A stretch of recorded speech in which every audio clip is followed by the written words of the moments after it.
सुप्रभातम सुप्रभातम सुप्रभातम। Good morning. आज की ताजा खबर में आप सभी का बहुत बहुत बहुत स्वागत है। शुरुआत हमें अच्छी न्यूज के साथ ही करनी है। न्यूज अच्छी यह है कि ब्रेंट क्रूड के प्राइसेस $91 पर बैरल पे फिर से एक बार आ चुके हैं। जो वर्ल्ड इकोनॉमी के बारे में अगर हमें बात करनी है तो जो रशिया ने स्क्रू टाइट करना शुरू किया है यूरोप पे, कैसा लग रहा था कि पहले यूरोप रशिया के स्क्रूज टाइट कर रहा है। डेफिनेटली उन्होंने किए भी सैंक्शंस वगैरह लगा के, but they did not realise. ऐसा लग रहा है कि उसके इम्पैक्ट कितने ज्यादा हो सकते हैं। अब आप सिंपल बात कहें, समझिए कि जैसे रशिया ने जो सप्लाई है, गैस सप्लाई स्पेसिफिकली अगर आप देखोगे तो उसको ऑलमोस्ट रोक दिया है यूरोपियन यूनियन की तरफ। अब क्यों नहीं करेंगे वो ये चीज? क्योंकि जब यूरोपियन यूनियन के जो मेन लीडर्स है, जैसे कि जर्मनी हुआ, फ्रांस हुआ, रिलक्टेंटली भी हम बोल सकते हैं, बट उन्होंने बोला कि by December 2022 we will stop the gas supplies और इंपोर्ट्स फ्रॉम रशिया। तो जब आपने रशिया को सीधे सीधे बोल दिया कि हम ऐसा करने वाले हैं, तो आप क्या सोच रहे थे? रशिया ऐसे हाथ पे हाथ धरा बैठ के धरा रह जाएगा और कुछ करेगा नहीं? तो उन्होंने उनकी रिएक्शन शुरू कर दिए। They found the buyers in Asian markets and now they are tightening the screws on European Union. और अनप्रेसिडेंटेड लेवल के गैस प्राइसेस नजर आ रहे हैं। 5.5 times in last 1 year gas के प्राइसेस जो है वो यूरोप में बढ़ चुके हैं। €51 टू 73 यूरो। सो आप समझ रहे हो ये क्या है? मतलब this 400 plus kind of inflation in gas prices, ये सस्टेनेबल नहीं हो सकता। मुझे ऐसा लगता है कि अननेसेसरी प्रोवोकेशन, ये नाटो वगैरह की चीजें करके सबसे ज्यादा अगर लॉस किसी का हुआ है आफ्टर यूक्रेन, या I understand after Ukraine, that is democracies की हम बात कर रहे हैं। रशिया को हम डेमोक्रेसी तो बोल नहीं सकते। अगर ये सारी चीजें देखी जाएगी तो अल्टीमेटली ये डेमोक्रेसीज जो है यूरोपियन यूनियन की, ये सबसे ज्यादा सफर करने वाली है after after Ukraine.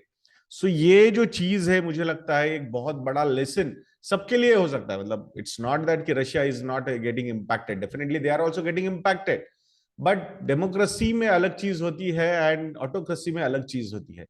I think this is going to be the worst phase of European Union आने वाले समय में, अगर ये चीजें रिजॉल्व नहीं होती है तो। अल्टीमेटली जो जिसने शुरू किया है, अगर यूएस ने ये चीजें शुरू की तो उनको तो कुछ फर्क नहीं पड़ने वाला है। और अल्टीमेटली कुछ पड़ा भी फर्क तो उनके लिए तो पॉजिटिव होने वाला है, because they are going to supply the oil and gas. अब वो तक कब होंगी, पाइपलाइन कब बनेंगी, कब इंफ्रास्ट्रक्चर बिल्ड होगा, I think it will take it sweet time. But Russia का ऑयल भी through Qatar they are finding out ways to export. Interesting है। मतलब अल्टीमेट लूजर अगर कोई नजर आ रहा है तो यूरोपियन यूनियन ही यहाँ पे वो लूजर नजर आ रही है।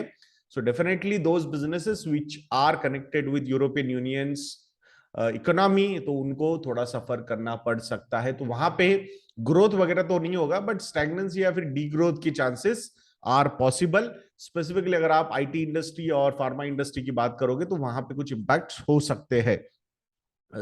और ये जो इम्पैक्ट हो रहा है इसके लिए यूरोपियन यूनियन जो है वो बहुत सारे पैकेजेस भी निकाल रहे हैं।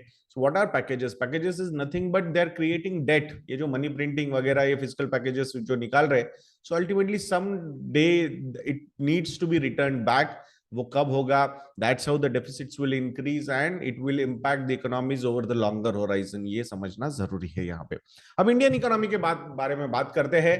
मूडीज की रिपोर्ट आई है। उनका कहना है कि global economic turmoil not to impact India's recovery, which is the fact. I don't know whether you are observing और नॉट, बट ये जो फेस्टिव सीजन शुरू हुआ है, स्पेसिफिकली जब मैं sector news, stock specific news में बात करने वाला हूं, या फिर अभी बात कर लेते कि एफएमसीजी सेक्टर में after Rakshabandhan, since that revival जो है वो बहुत जबरदस्त तरीके से दिख रहा है, not only in urban but even in rural areas also. It shows that कि इकोनॉमिक एक्टिविटी वापस आती हुई नजर आ रही है। कल मैंने ट्विटर पे एक स्क्रीनशॉट शेयर किया था। मेरे हिसाब से मिंट में वो न्यूज आई थी या फिर फाइनेंशियल एक्सप्रेस में वो न्यूज आई थी कि the way transactions, online transactions are happening, credit card spends are happening.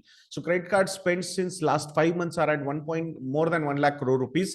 Last month the spend was 1.2 lakh crore rupees. आप समझ रहे हो क्रेडिट कार्ड स्पेंडिंग कितनी बढ़ रही है, और एक कंसिस्टेंट राइज वहां पे दिख रही है। यूपीआई के ट्रांजैक्शन देख लीजिए, लास्ट 1.5 2 years में वो कितने रेज हुए हैं, from 2 lakh crore rupees to more than 10 lakh crore rupees. So I think these numbers are suggesting something to us. So ये जो एक्टिविटी है, इकोनॉमिक एक्टिविटी है, ये बहुत जबरदस्त है। ये क्यों है? बिकॉज डोमेस्टिक कंजम्पशन बहुत ज्यादा है। सो इसीलिए भले ही यूरोप में प्रॉब्लम हो रहा है या यूएस में ग्लोबल प्रॉब्लम हो रहा है, ग्लोबल स्लोडाउन की बातें हो रही है, but I think Indian economy will perform better. Obviously the export sector will be impacted, specifically merchandise export sectors, क्योंकि अगर जिस कंट्रीज में आप सप्लाई कर रहे हो आपके मर्चेंडाइज का, तो वहां पे अगर स्लो डाउन होता है तो डिमांड कम होगी और उसका इंपैक्ट एक्सपोर्ट्स पे हो सकता है। बट सर्विस सेक्टर एक्सपोर्ट पे उसका इंपैक्ट इतना ज्यादा नहीं होगा जितना मर्चेंडाइज एक्सपोर्ट्स पे होगा। तो ये भी यहां समझना होगा। सो आई थिंक जो भी लॉस मर्चेंडाइज एक्सपोर्ट्स होगा वो रिकवर करने की कैपेसिटी सर्विस सेक्टर एक्सपोर्ट्स रखते हैं। ये भी एक न्यूज में कुछ दिन पहले आया था। So let's see, I think it's a positive news for India. और उन्होंने रेटिंग्स वगैरह, आउटलुक वगैरह भी नहीं चेंज किया है। So from that point of view it's a positive sign. JP Morgan ने का जो ग्लोबल बॉन्ड इंडेक्स है उसमें शायद इंडिया को नेक्स्ट वीक वो इंक्लूड कर सकते हैं, ऐसा माना जा रहा है और न्यूज रिपोर्ट्स भी आ रहे हैं। बट अभी तक इंडियन गवर्नमेंट की तरफ से ये ग्रीन सिग्नल नहीं आया, because you need to take approval from the government of that country's government also. So मुझे ऐसा लगता है कि हो जाएगा वो, because ultimately if you will get recognized in global bond index, automatically flows वहां पे आ सकते हैं। आई अंडरस्टैंड कि उसकी वजह से rates can go up and down, because अगर जब ग्लोबल मार्केट में चीजें आती है तो पॉलिसी रेट्स जो होते हैं उसके प्रेडिक्शंस बहुत ज्यादा शुरू हो जाते हैं और उसके चक्कर में volatility in the G Sec yields can be on a higher side. Obviously अगर वॉल्यूम्स बढ़ जाएंगे, वॉल्यूम्स बढ़ने का मतलब क्या होता है? डिमांड सप्लाई इक्वेशन में डिमांड भी बढ़ सकती है, सप्लाई भी बढ़ सकता है, and that's how the prices gets adjusted. So उसका इंपैक्ट हो सकता है in the short duration, but I think from the longer horizon if we get included in the global bond index, I think that is going to be a positive sign, because long term point of view से वहां पे flows जो है वो आते रहेंगे and that's a positive sign. So हमारा जो करंट अकाउंट डेफिसिट का जो आंकड़ा है वो भी इंप्रूव हो सकता है अगर फ्लोज, फॉरेन फ्लोज अगर कंट्री में आते हैं, so automatically dollar reserves will also increase. So that could turn out to be a positive thing. India का अर्बन अनएम्प्लॉयमेंट का नंबर भी नीचे आ रहा है लास्ट ईयर के कंपैरिजन में। Last year that was at 12.7%, now it is at 12.7% and now it is at 7.5 या 7.6% है। सो ऑलमोस्ट 5% से अनएम्प्लॉयमेंट का रेट नीचे आया है across genders, male female, and वहां पे अर्बन एरिया का ये नंबर आया है। सो आई थिंक जो मतलब लोग जा रहे थे वापस गांव की तरफ, तो वापस फिर से एक बार वर्क फोर्स जो है, लेबर फोर्स जो है वो अर्बन एरियाज में आता हुआ नजर आ रहा है। We need more urban areas, there is no doubt, क्योंकि अगर ग्रोथ अच्छी लानी है तो I think that development needs to be done, और उसके लिए आई थिंक मतलब अर्बन इंप्रूवमेंट, अर्बन डेवलपमेंट होता रहना चाहिए, दैट्स फॉर श्योर। नोमिरा ने इंडिया का जो करंट अकाउंट डेफिसिट के एस्टिमेट्स है वो बढ़ा दिए हैं, मेजरली क्यों? एक्सपोर्ट्स के स्लो डाउन के चक्कर में। What is current account deficit? जो होता है कि आप जो एक्सपोर्ट करते हो और इंपोर्ट करते हो, इसमें जो डिफरेंस होता है, अगर आप इंपोर्ट ज्यादा कर रहे हो और एक्सपोर्ट कम कर रहे हो, सो ऑटोमेटिकली और current account deficit will be high. So from that point of view अगर एक्सपोर्ट थोड़े यहाँ पे खराब हो सकते हैं, स्पेसिफिकली मर्चेंडाइज एक्सपोर्ट, तो उसका इंपैक्ट सीएडी पे हो सकता है। अब स्टॉक स्पेसिफिक न्यूज में अडानी ग्रुप के बारे में बात करेंगे। अडानी ग्रुप ने जो अभी फिच की क्रेडिट साइट्स ने जो रिपोर्ट निकाली थी उसको रिप्लाई किया है, और उन्होंने बोला है कि our dependence on public sector bank is going down. In 2015-16 हमने जितने भी लोन लिए थे वो उसमें से 55% लोन पब्लिक सेक्टर बैंक्स से थे, but now that number has gone down to 21%। और उनकी जो डिपेंडेंसी है वो बॉन्ड मार्केट पे उन्होंने ज्यादा बढ़ाई है, फ्रॉम 14% नाउ 50% जो बोरोइंग्स वो करते हैं वो बॉन्ड मार्केट से करते हैं। सो वो क्लैरिफिकेशन उन्होंने दिया है। 1.88 लाख करोड़ रुपीस की उनकी डेट है, जो अभी बढ़ेगी I think because of Ambuja and ACC के चक्कर में, बट नेट डेट जो है वो 1.61 लाख करोड़ रुपीस की है। और बहुत ही सिंपल बिजनेस मॉडल और रिपीटेटिव बिजनेस मॉडल में वो बिलीव करते हैं, that's where they are investing, ऐसा अडानी ग्रुप का कहना है। अब देखना पड़ेगा आने वाले समय में, but I check the numbers also. So dependency on public sector banks from percentage point it has gone down, obviously from amount wise it has increased, but percentage of the total debt point of view से वो decrease हुआ है, that's what वो मैंने देखा है। सो इन a वे जो एक फियर बहुत सारे लोगों को लग रहा है कि यार अगर अडानी ग्रुप के साथ जिस तरीके से स्टॉक प्राइसेस बढ़े, it is not sustainable. I am also of the same opinion कि जिस तरीके से प्राइसेस बढ़े हैं वो कितने सस्टेनेबल है we don't no.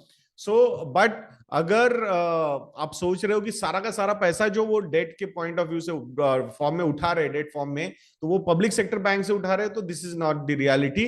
The numbers they have disclosed and which are true also, जो उन्होंने डिक्लेयर किए हैं। So I think in a way they have diversified. I have seen in last report also कि उन्होंने 4 foreign bank से, multinational bank से पैसा, foreign bank से पैसा रेज किया है डेट फॉर्म में। So I think they are taking loans across different मतलब सेक्टर ऑफ मतलब लेंडर्स जो है उस पॉइंट ऑफ व्यू से। So it's a positive thing from the public sector bank. तो ऐसा नहीं कि सिर्फ पब्लिक सेक्टर बैंक से ही वो लोन उठा रहे। So that was the thing I wanted to highlight.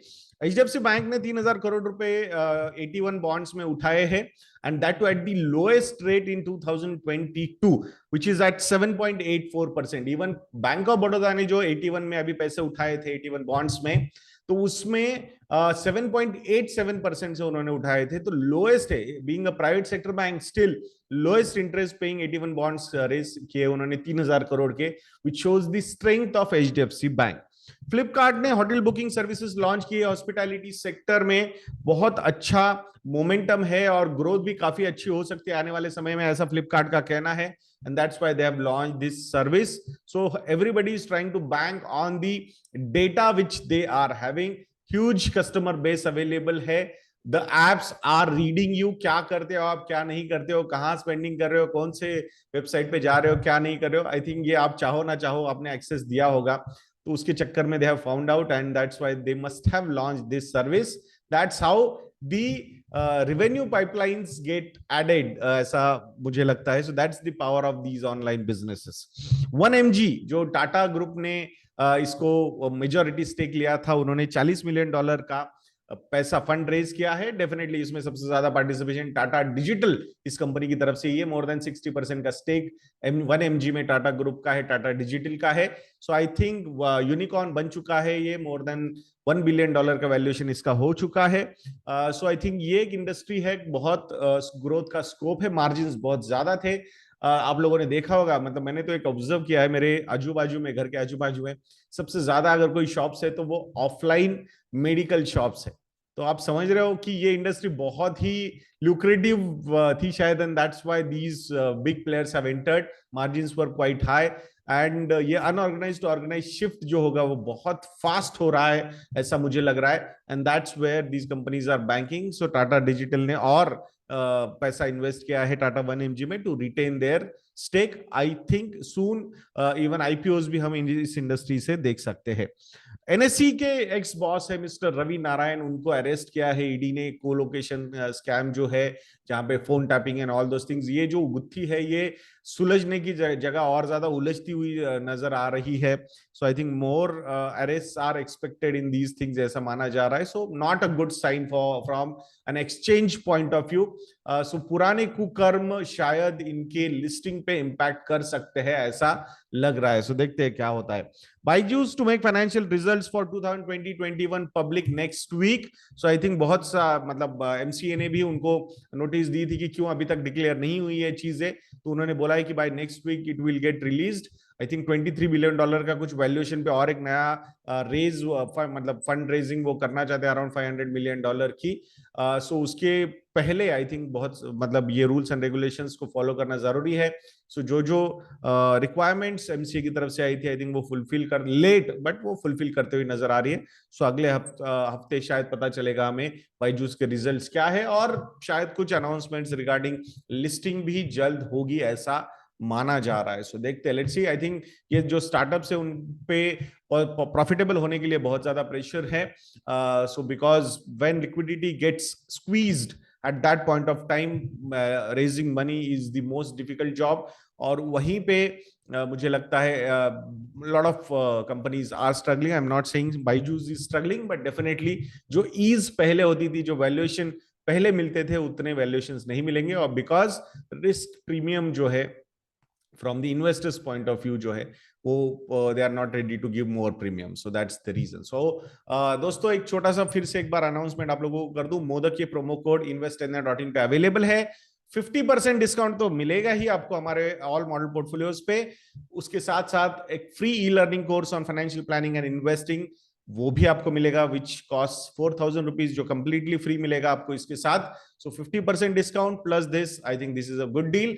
Also 3 years के सब्सक्रिप्शन भी एक्टिव हो चुके हैं। सो अगर आप 3 साल के लिए सब्सक्राइब करना चाहते हो, कॉम्बो ऑफर्स लोगे, तो then the discounts could be as high as 70% also. So investindia.in को विजिट करके हमारे रिसर्च प्रोडक्ट्स को सब्सक्राइब करना मत भूलना। नेक्स्ट वीडियो में मिलते हैं। जय हिंद।